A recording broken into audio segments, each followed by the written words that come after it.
اعوذ باللہ من الشیطان الرجیم بسم اللہ الرحمن الرحیم۔ سیدنا ابو ہریرہ رضی اللہ عنہ سے روایت ہے کہ نبی صلی اللہ علیہ وسلم نے فرمایا، جو لوگوں کا شکر گزار نہیں وہ اللہ تعالیٰ کا بھی شکر گزار نہیں۔ ایسا کیوں ہے؟ اس کی وجہ یہ ہے کہ ایک شکر دوسرے شکر کو لیڈ کرتا ہے، ایک شکر دوسرے شکر کو راہ دکھاتا ہے، ایک شکر دوسرے شکر کی طرف لے جاتا ہے۔ اور شکر گزار ہونا ایک رویہ ہے، ایک ایٹیٹیوڈ ہے، ایک عادت ہے۔ یا تو آپ شکر گزار ہوں گے یا پھر آپ ناشکرے ہوں گے۔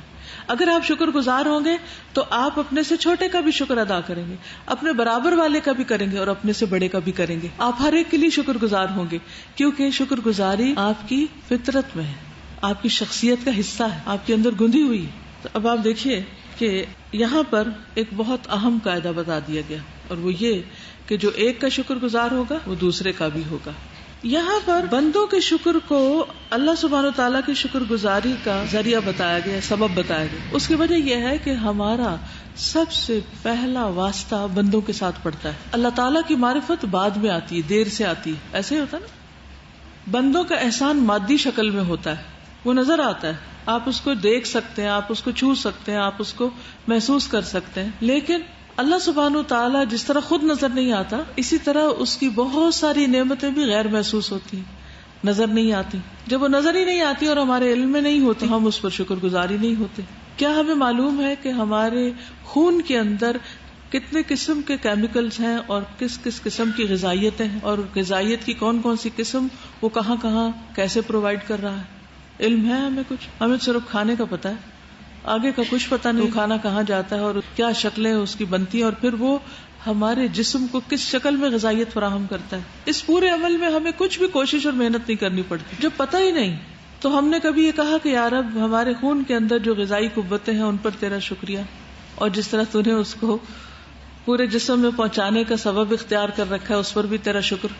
ایک تو وہ ظاہر میں ہے نہیں، اندر ہی اندر کچھ ہو رہا ہے۔ دوسرا یہ جو کچھ ہو رہا ہے اکثریت کو پتہ نہیں کہ ہو کیا رہا ہمارے اندر۔ ہمیں اس وقت پتہ چلتا ہے کہ جب ہمیں کچھ ویکنس ہونے لگتی ہے یا کوئی ڈیفیشنسی ہوتی ہے یا کوئی بیماری ظاہر ہونے لگتی ہے تو پھر ہمیں پریشانی لگتی ہے۔ اس وقت ہم شکوے شکایتیں رونا دھونا ضرور شروع کر لیتے ہیں، لیکن جب تک معاملہ سیٹ رہتا ہے، جب تک ہر چیز اسموتھ ہوتی ہے، جب تک ہر چیز صحیح طور پر فنکشن کر رہی ہوتی ہے، اس وقت تک ہمیں نہ کوئی شکایت اور نہ شکر ہے، کچھ بھی نہیں، نیوٹرل رہتے ہیں ہم۔ تو اللہ سبحانہ و تعالیٰ کی بہت سی نعمتیں ایسی ہیں جو ظاہر بھی ہیں، لیکن بہت سی اس سے کہیں زیادہ ایسی ہیں جو ظاہر ہے ہی نہیں۔ آہستہ آہستہ لوگ ان کے بارے میں علم حاصل کر کے تجربات اور مشاہدات کے ذریعے ان کو سمجھ رہے ہیں، لیکن وہ علم جو اب تک ڈسکور ہو بھی چکا ہے اس کا کتنے فیصد حصہ ہمیں معلوم ہے وہ بھی تو ہمیں نہیں معلوم، اور جن کو معلوم بھی ہے وہ کتنے شکر گزار ہیں۔ اللہ سبحانہ وتعالیٰ نے آنکھ، کان، دل سب کچھ دیا تھا تاکہ لوگ شکر ادا کرتے، کیونکہ ان کے ذریعے وہ اللہ تعالیٰ کی قدرت کے کمالات اور کرشموں کو دیکھ سکتے ہیں، جان سکتے ہیں، سمجھ سکتے ہیں، محسوس کر سکتے ہیں۔ لیکن انہوں نے یہ سب کچھ کر کے بھی اللہ کا شکر ادا نہیں کیا، دینے والے کو پھر بھی بھولے رہے۔ اس لیے یہاں پر ایک قاعدہ بتا دیا گیا کہ بندوں کی شکر گزاری بھی کرو اور اللہ تعالیٰ کی بھی، اور جو قریب والوں کا، سامنے والوں کا شکر ادا نہیں کرتا وہ اللہ تعالیٰ کا بھی نہیں کرتا۔ جو ان کو نظر نہیں آتا نیکڈ آئیز سے، یا اس کو چھو نہیں سکتے، یا اس کو اس طرح محسوس نہیں کر سکتے، یا اس کی نعمتیں اس طرح ظاہر نہیں، تو جو شخص شکر گزار ہوتا ہے وہ ہر ایک کے لیے شکر گزار ہوتا ہے اور بندوں کے احسانات پر بھی اچھی طرح غور کرتا رہتا ہے۔ بندوں کے احسانات میں سب سے زیادہ کس کے احسانات ہیں ہم پر؟ والدین کے۔ لیکن ہم والدین کے ساتھ کیا کرتے ہیں؟ سب سے زیادہ ناشکری بھی انہیں کی کرتے ہیں۔ کس طرح کہ جب ہم طاقتور ہو جاتے ہیں، ہمیں کچھ مل جاتا ہے، تو پھر ہم انہیں کے آگے اکڑتے ہیں اور سب سے زیادہ انہیں کو ایٹیٹیوڈ دکھاتے ہیں۔ تو اسی طرح جب والدین کے ہم شکر گزار نہیں ہوتے تو اللہ تعالیٰ کے بھی نہیں ہوتے۔ حالانکہ والدین کی شکر گزاری کا حکم اللہ سبحانہ و تعالیٰ نے خاص طور پر دیا، نشکر لی ولوالدیک، میرے شکر گزار ہو جاؤ اور اپنے والدین کے ہو جاؤ، کہ ہر نعمت اصل میں تو اللہ تعالیٰ ہی کی طرف سے ہے۔ وما بکم من نعمت فمن اللہ، تمہارے پاس جو بھی کوئی نعمت ہے وہ اللہ کی طرف سے، کوئی بھی نعمت، لیکن وہ آتی کہاں سے ہے؟ اللہ تعالیٰ آسمان سے نہیں پھینک رہا، یہ لے لو یہ لے لو یہ لے لو، وہ آتی ہے مختلف ذرائع سے، واسطوں سے، اور عموماً انسانوں کے ذریعے ہم تک پہنچتی ہیں۔ اب مثلاً قرآن مجید وحی کے ذریعے نازل ہو، جبریل علیہ السلام لے کر آئے، لیکن کس پر اتارا گیا؟ محمد صلی اللہ علیہ وسلم پر۔ انہوں نے صحابہ کو دیا، صحابہ نے آگے تابعین کو دیا، تابعین نے آگے تبع تابعین کو، اور آج تک ان چینز میں مختلف لوگ شامل ہیں. اگر اس میں سے ایک بھی کڑی ٹوٹ جائے تو وہ علم وہیں پر رک جائے, ہم تک نہیں پہنچے. ایسا ہی ہے نا. لیکن اس ساری چین میں سے ہم کس کے شکر گزار ہیں؟ صحابہ تک کو تو کبھی رضی اللہ عنہ کہہ ہی دیتے ہیں, لیکن باقی تو بھیجی کتاب اللہ نے, لیکن ملی ہمیں کس کے ذریعے؟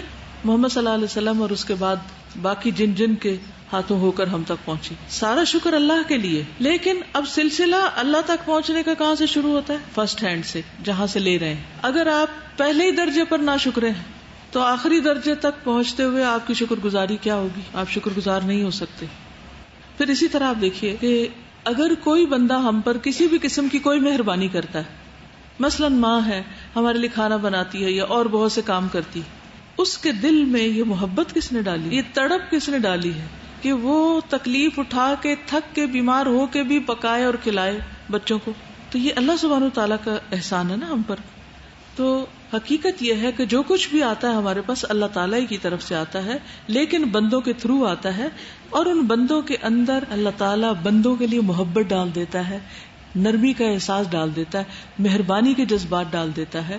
اس لیے جو ہمارا پہلا لنک ہے ہمیں سب سے پہلا اس کا شکر ادا کرنا ہے. جو بھی پہلا لنک, یعنی جس کے ذریعے آپ کے ہاتھ تک کوئی چیز آ رہی ہے, جو آپ کا قریب ترین لنک ہے, جو آپ پر یعنی کہ ہے وہاں سے, لیکن چلتا چلتا جہاں سے آیا تو آپ یہاں سے شروع ہو جائیں گے. جس نے آپ کو دیا یا جس نے آپ پر مہربانی کی, احسان کیا, اس کا شکریہ, پھر اس کے بعد اوپر سے پھر اصل رب کا شکریہ. بندوں کا شکریہ کیسے ادا کرنا چاہیے؟ انہیں اسمائل دے کے, زبان سے کیا کرنا ہے؟ جزاک اللہ خیرن کہتے ہیں, ساتھ خیرن کہنا ضروری ہوتا ہے, اور اس کو پہلے تو اکنالج کریں کہ اس نے کی ہے نیکی, کیونکہ اگر مانیں گے ہی نہیں تو پھر آپ کیسے شکریہ ادا کریں گے؟ پھر آپ زبان سے, ایٹیٹیوڈ, رویے سے, اسمائل سے, اور بھی ایک چیز ہے تحفہ دے کے, یعنی واپس اس کے ساتھ احسان کر کے, ویری گڈ. اور اگر نہیں ہے آپ کے پاس کچھ دینے کو, پھر دعا دے کر شابش. اور یہ نہیں کہ وقتی طور پر شکریہ کر کے اس کے بعد کہیں کہ ہم نے بھی تو بڑا ہی جواب میں شکریہ کر دیا تھا, اب ضرورت نہیں ہے ہمیں. نہیں, وہ کنٹینیو کریں. محسن کے احسان کو نہ بھولیں, دوسروں کے سامنے اس کی نیکی کا تذکرہ کر کے, اس کی تعریف کر کے. ہم عام طور پہ منہ پہ تو خوش آمد کر دیتے, لیکن پیچھے اس کے احسان کا ذکر نہیں کرتے. اور پھر یہ کہ احسان زندگی بھر یاد رکھنے کی چیز ہے. جب طائف کے سفر سے آپ واپس آئے تھے تو آپ مکہ داخل نہیں ہو سکتے تھے, تو مطعم بن عدی نے اپنے بیٹوں کے ساتھ آپ صلی اللہ علیہ وسلم کو پناہ دی تھی اور مکہ میں داخل کیا تھا. اس کے اس احسان کا بدلہ آپ دینا چاہتے تھے. اور بدر کے موقع پر اسارا بدر کے بارے میں جو صحابہ میں اختلاف ہوا تھا کہ ان کو ختم کر دینا چاہیے یا ان کو بغیر احسان کے چھوڑ دینا چاہیے یا ان سے فدیہ لے کے چھوڑنا چاہیے, تو اس پر آپ صلی اللہ علیہ وسلم فرمایا کہ اگر ان کے بارے میں مطعم بن عدی مجھ سے سفارش کرتا تو میں ان سب کو آزاد کر دیتا, یعنی اس کے اس احسان کے بدلے میں ان کی قوم کے ان سب لوگوں کو چھوڑ دیتا. عام طور پر ہم نے کسی کا شکریہ ادا کرنا سیکھا ہی نہیں, اور ہم سمجھتے کہ اگر ہم کسی کا شکریہ ادا کریں گے تو کیا ہو جائے گا. کیا فیئر ہوتا ہے اس کے پیچھے, کیا چیز روکتی ہے ہمیں کسی کا شکریہ ادا کرنے سے؟ ہماری شان میں کمی آ جائے گی, ہم چھوٹے ہو جائیں گے. اس کا احسان مان لیا تو بڑا ہو گیا اور ہم چھوٹے ہو گئے. بعض دفعہ ہم یہ سمجھتے ہیں یہ تو میرا حق تھا, اس کو کرنا ہی چاہیے تھا, اس میں احسان کی کیا بات ہے, یہ تو اس نے اپنا فرض پورا کیا, اپنے لیے نیکی کمائی, اس کو اللہ نے اتنا دیا وہ کیوں نہ کرے, اس کو تو کرتے ہی رہنا چاہیے. ہم اس کو مانتے ہی نہیں ہیں. یہ بہت بڑی ریزن ہے کہ ہم شکریہ ادا نہیں کرتے. پھر جب احسان مانا ہی نہیں تو شکریہ کس بات کا؟ پھر تو جس نے بندوں کا شکریہ ادا نہیں کیا اس نے پھر اللہ کا بھی نہیں کیا.